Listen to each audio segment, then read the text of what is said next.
There we go. There we go. Let me turn off my.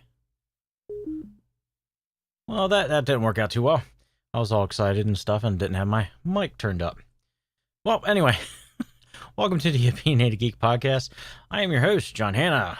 This is episode 37, I believe. Or no, not 37, 27. Oh, I wish it was at 37 because that'd be one step closer to 100. Once I hit 100, then I'll be like, yes, I did it. But right now, it's not happening. All right. Before we get on to the what I've been playing and updates and stuff, here's another thing that you would actually want to have if you do start wanting to stream stuff. I use Streamlabs OBS. It's free. It's got everything built into one thing. So I got you don't. If you use regular OBS, you need to have a separate window for your chat, a separate window for this, a separate window for that, a whole bunch of stuff. Well, with Streamlabs OBS is they've taken everything that Streamlabs is known for, which they're known for all the added extras when you're streaming. So you can have your things pop up saying you got a new follower, or you got a new subscriber, and all that stuff. And it's got a whole bunch of other stuff that goes on behind the scenes that you can actually do.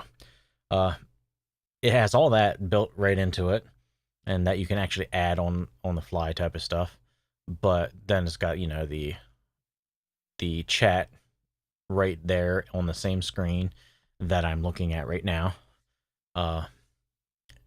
But anyway, they've had a mobile app for a while, and I thought, oh, that's kind of cool. You can actually, stream to Twitch, even though you can't stream to Twitch with the actual Twitch app, which I thought that was kind of weird. They should actually allow that, but I do not believe they do. So I was like, cool. Then you can actually do stuff on the go when, for whatever reasons, if you're like completely out and about and you want to do IRL type stuff, and go on the IRL channel, then you can just do whatever the heck you want. So I thought that was pretty cool. I didn't realize, and I went on the Discord for Streamlabs OBS, and I saw like they have an announcements little area that you can go to, and they had a whole bunch of announcements, and it caught my eye. But they actually have I'll show this for the people on for the watchers. They actually have an actual iPad or Android, whatever you want, or iPhone or whatever application, and it's still the same application where you can actually stream live, but they have a section called I forget what it's called. Let me just go back real quick and see what it's called. Hopefully that doesn't mess anything up. Remote control. There we go. So once you actually connect it to your thing, your computer, it will automatically detect all your scenes and stuff like that. So now the only thing that they need to update with is, like right now, for when I'm doing this podcast, I use the studio mode, which allows you to put stuff up on one screen, like overlays and stuff like that, but it won't show on the live screen until I transition it over there. So it doesn't have a transition button on this yet. So that's the only thing that they really need to do to make this like a full-fledged thing. Now, what would be also even cool is if I could actually edit the buttons to make it look how I want it to look, instead of just having the only ones that are different is you got the start stream and end stream, which is a purple button. You got your toggle record, which will record stuff to your actual hard drive. And then you got all your scenes at the end, or I shouldn't say scenes, but I guess we'll call them scenes. But essentially, like, I have one for the Opinionated Geek, which is what I'm on, and then I can actually move it over to my game stream one where I actually, when I stream games, I have that session up and running. But you can't edit anything on this. What you see is what you get. So if you want not a lot of buttons, then every little tiny thing that you have in your sources, you need to delete stuff if you have sources that you're just not using or whatever. So like at the beginning, I had a profile that I just got from Streamlabs, and it said delete this background because it's just an example of what the actual thing's going to look like. And I just had it, had it hidden. I'm like, I'm not going to, I just didn't bother deleting it, so I just hid it. So, because it does the same thing, but then that's an extra block on this the application. So it kind of makes it more bunched up than what it needs to be. So essentially, I forget what the Elgato has it's called a Stream Deck, and it is cool, and I would like to get one day, but it's still just out of my price range for not making any money off of this. But I think it's got like 9 buttons. That's the nice thing about the iPad.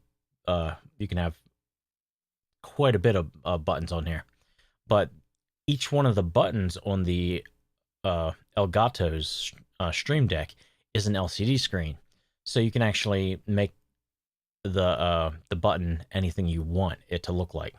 So that's kind of cool, and to me, that's a very important feature if you're wanting to not have to read so much, but more along the lines of a visual cue. It's like, oh, I need to press that button because I know what it looks like, not because I'm reading it, type of thing. So that's really the only complaint that I have with it.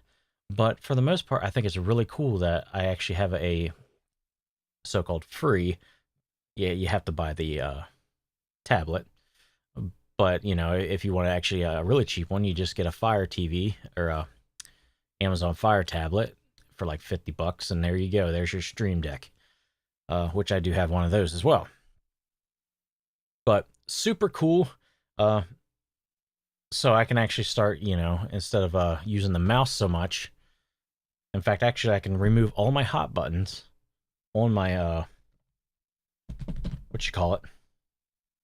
my keyboard, and maybe if there's a transition button hotkey, I can basically just have one hotkey for that, and then I can do all my button pressing on my tablet. So super cool. So again, Streamlabs OBS, I feel like, is your best streaming application right now. Just because of all the stuff that it does and all the stuff is built in. Because no matter what, Streamlabs still is where people go to get their I guess you want to say flair. So basically your overlays and stuff like that. And to be able to, when you get a follower, it pops up. People need to go to Streamlabs to do that. I don't know if there's another service, but Streamlabs is like the number one location that everybody goes to. And the annoying thing with that is, once you have everything set up on Streamlabs, then they give you a link. So it's an online link, essentially. And then you got to put it into the software under the sources. It's just a pain in the butt, where it's nice to go to sources. Say you want a picture, you want it to pop up. You want a new follower pop up. Hit the follower button. Put the picture that you want up. It's super simple and easy, and that's why I feel like this is the best one. Now there's some even more expensive ones where they're like, I want to say it was like $700. It's ridiculous. But the nice thing is that's more for professional users. And there's websites out there that do this, but I think you're going to have a watermark or something on it unless you pay to use their subscription service or whatever. But I forget what the application was called that you pay $700 for or something like that. And they allow you to do this right out of the gate. Is it allows you to take your one stream, what you're recording, and stream it out to multiple locations. again, there is websites that will do that where you send it to that location and then they'll, split it out to YouTube and Facebook Live and Twitch and was it Mixer for Microsoft? So they can do all that, but it's a subscription service. Either that or there's a watermark, and you're limited to maybe low res and not HD and all that stuff. But I have never really bothered with that because I'm like, I don't have any people watching this right now that I'm aware of. It says 0 viewers right now, but with the way the viewers works, people can be on for like a couple minutes before it'll even show. So they can decide whether they want to continue to watch it, and then they just bail out before it even shows. So no clue. But where was I going with that? Oh yeah, I want to pay attention to the chat and interact with the chat. And if I'm going to a third-party thing, streaming it there, I'm not going to see the Twitch chat. I'm not going to see the Facebook chat. I'm not going to see the YouTube chat. So there's like 3 or 4 possibilities of I'm not going to be able to see people chatting with me, and I don't want that. So I need to stay focused just on one. And then if I ever got big, which I don't see that happening, then I can just, people need to realize it's like, okay, you're here to watch the show, but Twitch is like the main source or whatever, where if you want to chat with me, you can do that. Or I guess a lot of people do like, hey, you can chat with me on Twitter, but that's just, I'm not a big Twitter fan. I don't know why it's like the most popular thing, but for when it comes to popular people, I guess, celebrities, I think there's much better ways to interact with fans and other people. But what do I know? Okay, so, and now here's where I get to go and do my thing. So I just hit the one button on my tablet, and then I'm going to hit the mouse because it's already on the transition button. And what we're going to talk about, I guess I shouldn't have went with this one right away. I should have done the other one because I'm actually playing that one. But anyway, this Saturday, in theory, I should be DMing my first serious Dungeons and Dragons session. I say in theory because we only got 3 people to play, and you should have 4. But obviously, I don't want people having to do 2 characters and some people having to do 1. So naturally, the only suggestion was everybody make two characters each. So my 1 player, I got both his characters. The 2 couple that are actually married, I do not got their characters at all. So I'm missing 4 characters. So they're busy. I realize that, and all that nonsense. And this is, I guess, my issue with Dungeons and Dragons in general.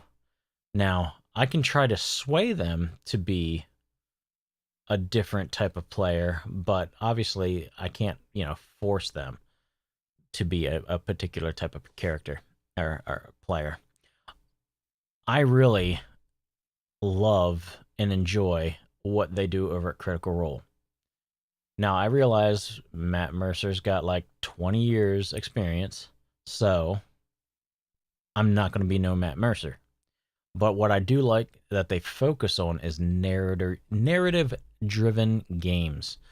Now, I already realize with my game that I'm working on now, because I've been trying to prep as best as I possibly can, I'm like, I'm out of my mind when it comes to this stuff, because I'm almost like, did I pick the wrong adventure? Should I have picked something else?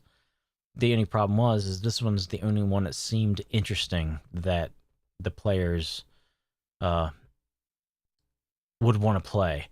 From all the reviews that I've gotten for most of the adventures, a lot of the beginner adventures, they all kind of were blah. Now, we've already played the Lost Mines of Fandever. That would have been the perfect thing for me to start off on. Well, it is the starter set, so it's basically a simple adventure that is very straightforward for the most part. I decided I'm going to pick one of the ones that seems the most interesting to me. Now, don't get me wrong, the Curse of Strahd, that did sound really interesting because it was it's a vampire, and it's got what I would say is a very Castlevania feel to it, and that's where it's I imagine there was a lot of inspiration there. But I don't know when Strahd was made and all that stuff. It probably could have been before Castlevania was made into a game. But it's got that feel where the Curse of Strahd, you're going into the castle and you're going to defeat this dude. That one's got a lot of great reviews, and I want to say that's probably the most. But overall, from what I gathered from the two married couple, is that's not really their bag of chips. That's not their bag of something. Uh, so I avoided that altogether. The one in the Underdark, I've done an Underdark adventure. We didn't actually finish it. We actually stopped playing because we actually got. I don't know why we stopped playing that one. Either way, it's the most boringest thing ever. Now, again, that could be due to the DM. I don't know. But my problem with the Underdark is I don't get to see the light. And when you're like actually getting into the game, you start to see the world around you type of thing. So I don't like being in a constant dungeon where there's no light ever and you're constantly down in a dungeon. If you need health potions, tough. You're down in the Underdark. You're not getting potions. You've already trudged down there for like a week. You're not going to go, back a whole entire week just to get some health potions type of thing. So I don't like the Underdark thing. They do have an Underdark adventure, and it had a cool beginning. The beginning is very cool, but I have a feeling that in the end you would just be feeling like we were feeling at that other adventure. But so I've chose the Tomb of Annihilation because it's a Dispatchio. So I chose the Tomb of Annihilation due to the fact that it sounded the most interesting. It seemed the most foreign out of the Dungeons and Dragons adventures because it's on an island. There's dinosaurs. But it's probably one of the worst adventures for a beginner DM just due to the fact that it is a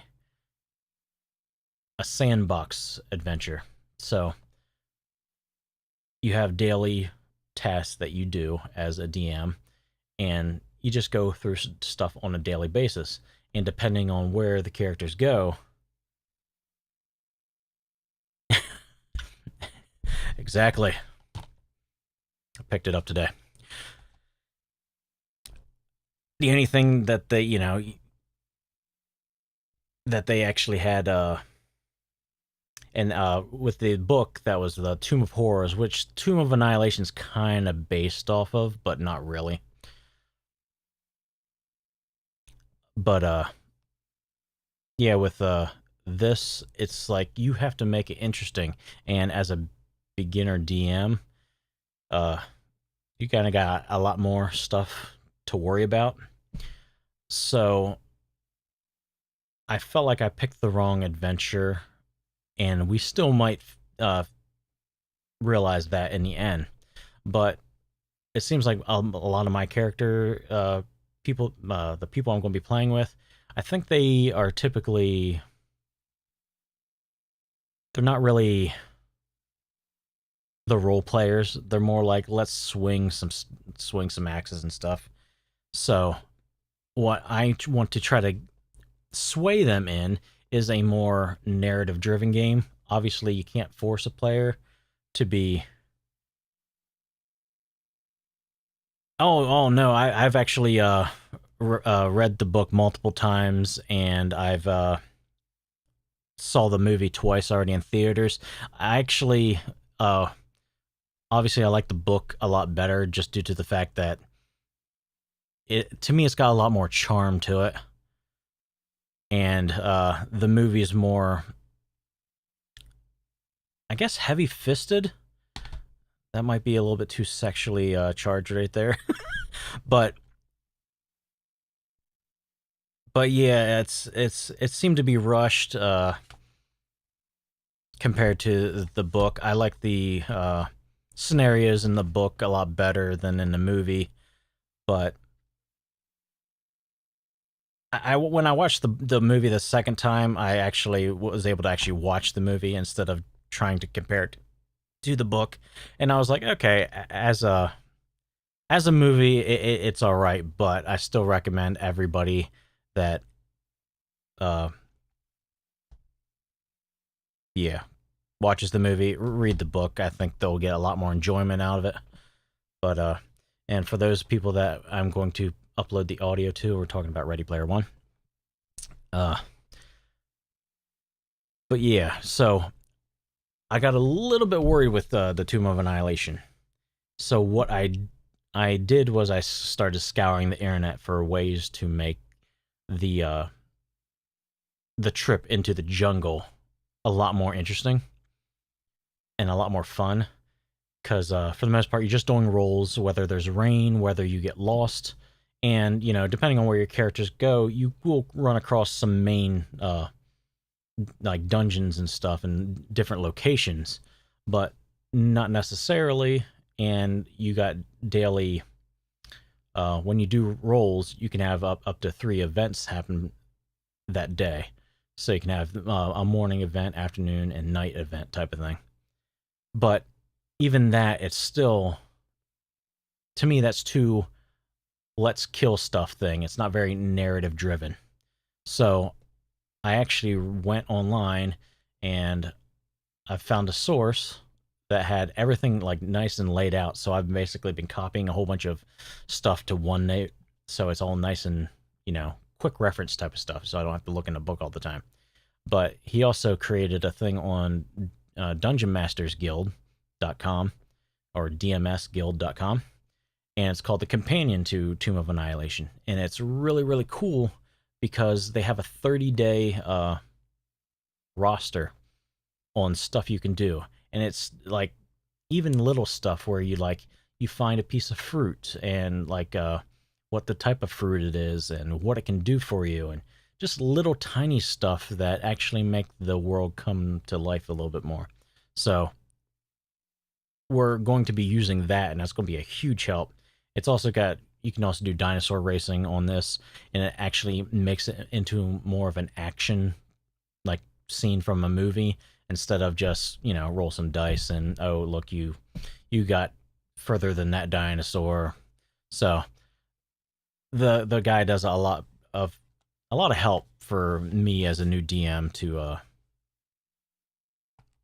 make the game hopefully a little bit more enjoyable for people, because I eventually would like to get to that Critical Role Matt Mercer type narrative story. But obviously, if my characters or my players that I'm playing with don't actually have any backstory, or they don't care about a backstory of their characters, I can't really make a narrative around and bring their characters to life if they don't really got anything going. But you can only do so much, and if they just want to swing some swords and cast some spells, that's cool.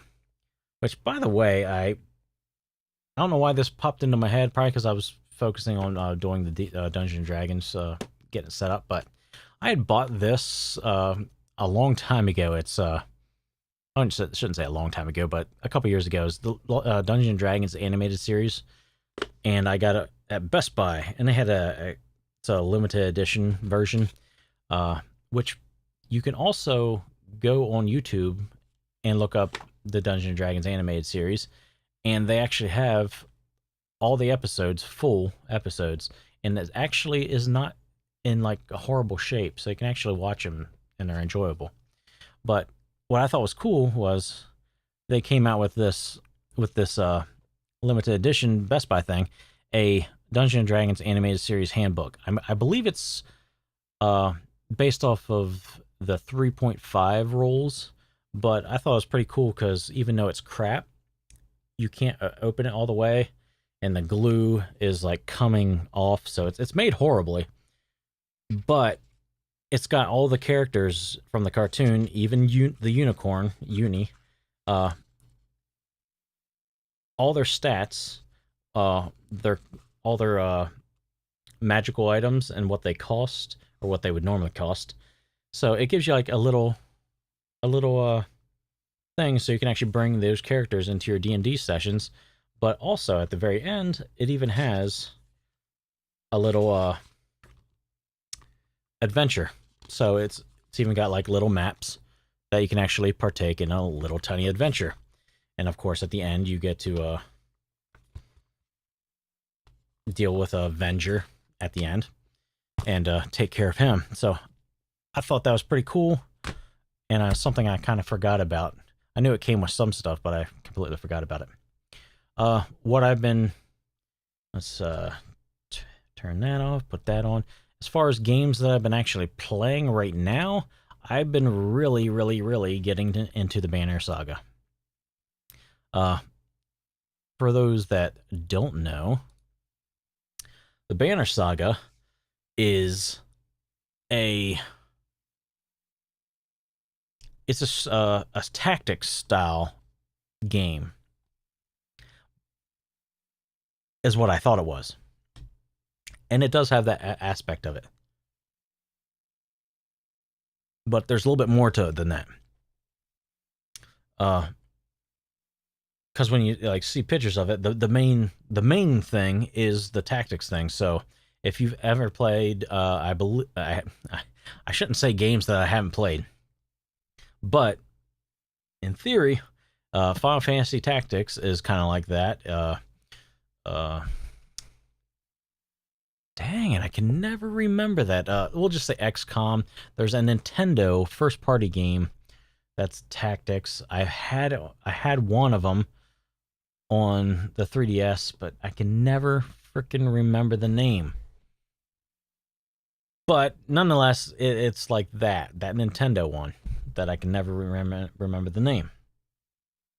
And basically, it's little squares. You know, it's got a battle map, and you got squares, and you can only move so much per turn. And then, of course, it's turn-based. Once you actually reach an enemy that you can attack, you can, you know... This one allows you to...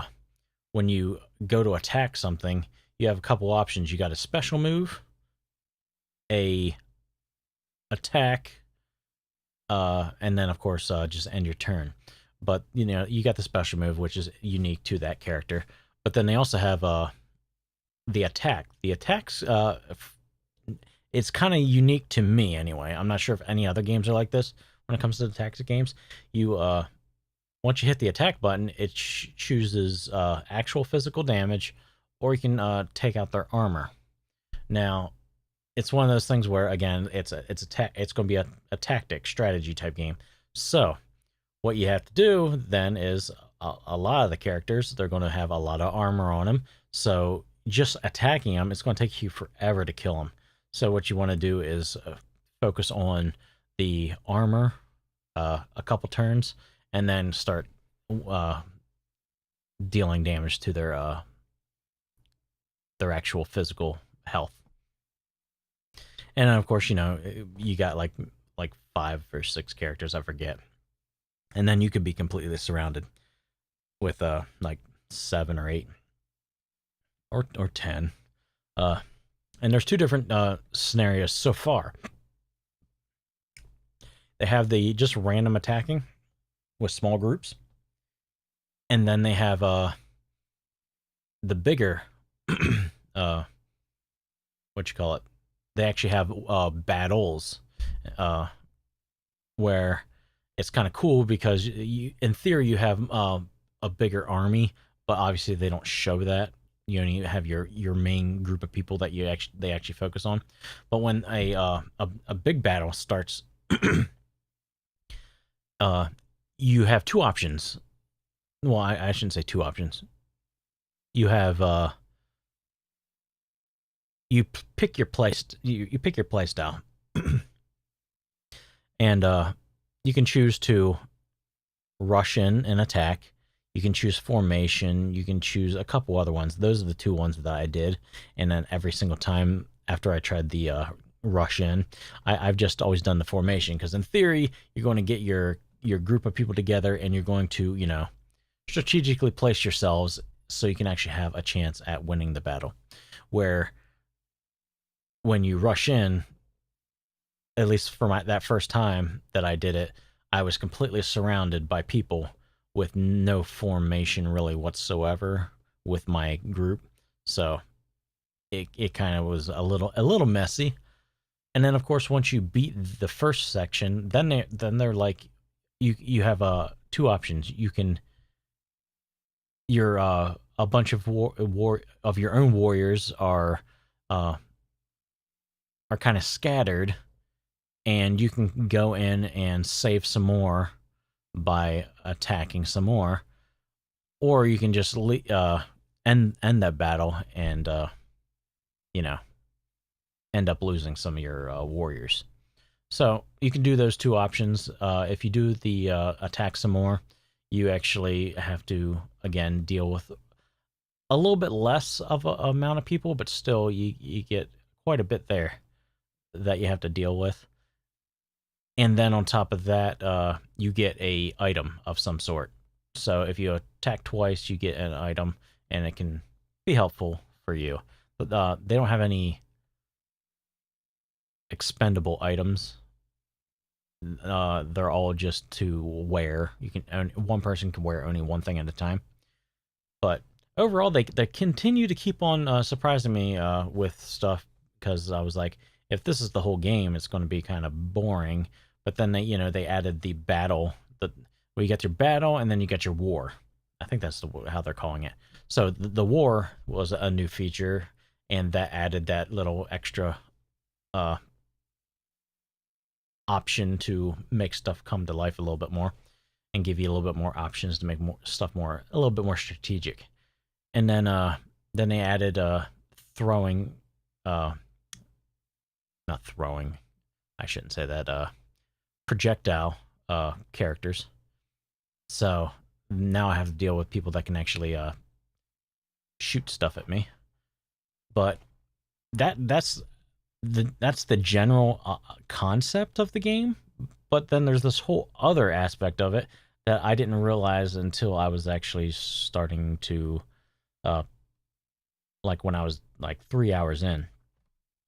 It's very much like Oregon Trail 2, because when you're not fighting, you're basically a war machine crossing the land, and you'll occasionally run across situations that changes the outcome of randomly. Well, I'm sure it's not random, but it feels random because I'm playing this for the first time. So you also have to manage stuff. So you got your whole battalion, actual their morale. So you got to keep that up. You don't want them to lose morale, otherwise you lose people. You have to make sure the food is rationed up. So it's got the elements of it's got the Oregon Trail. It's got resource management. That's what I was looking for. Which a lot of the cool board games that are recommended nowadays are resource management. They sound boring because when you say resource management and you say board games, I'm like, that those board and resource management go hand in hand, but they're actually quite fun. And then it's also got an element of choose your own adventure. So every once in a while, as you're crossing the land, it'll say, "Hey, something's going on, and what would you like to do about this?" Or a cart has fallen off the cliff, but there's still a little bit hanging. Do you want to try to save it? And you might be able to save it. depending on how you try to get the cart up, or you could lose one of your men because they didn't let go of the cart as it was falling. So it's really, really cool aspects to the game that make it really unique, that's got me kind of hooked. And I gave it a shot one time, and I was just like, I'm not really into this. And now I've actually given it another shot, and I highly recommend it. And the third one in the game, because they got a total of 3 now.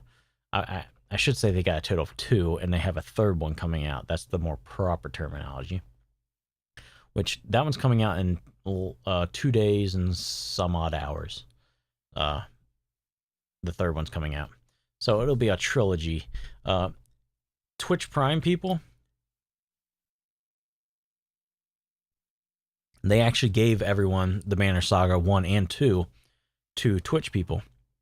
So as long as you actually kept up on what's going on as far as the games that they're giving away, people with Twitch Prime already have the Banner Saga, both 1 and 2, and I highly recommend checking out.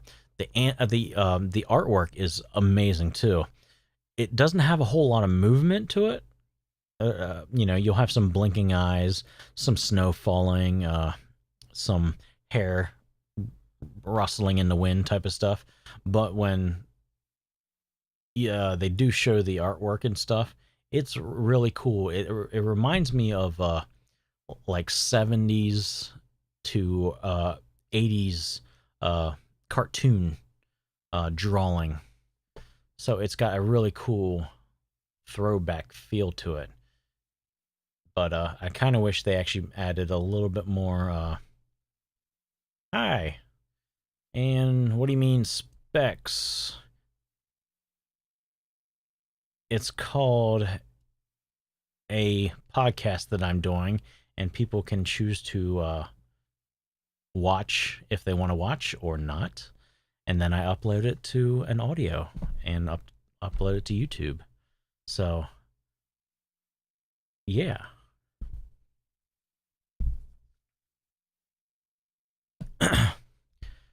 But anyway. Yeah. You just kind of have to go with it, though. But anyway, I highly recommend Banner Saga if you haven't checked it out. I believe that they actually threw it on Switch not too long ago as well. Oh, that's cool. All right, so let's move on to my next topic that I want to talk about. Life is Strange 2's coming out, like in I think it's, what was it, September or November, one of those. I am doing pretty good. And I'm still not quite sure what they're going to do with Life is Strange 2, but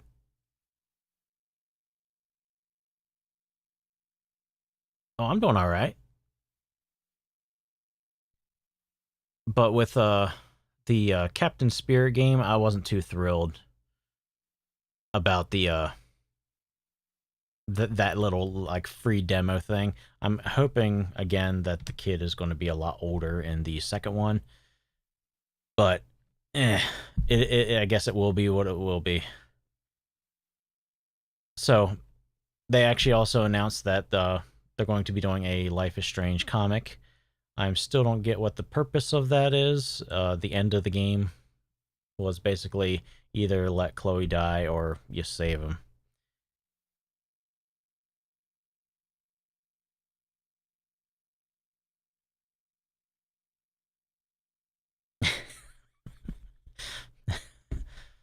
uh, My favorite one.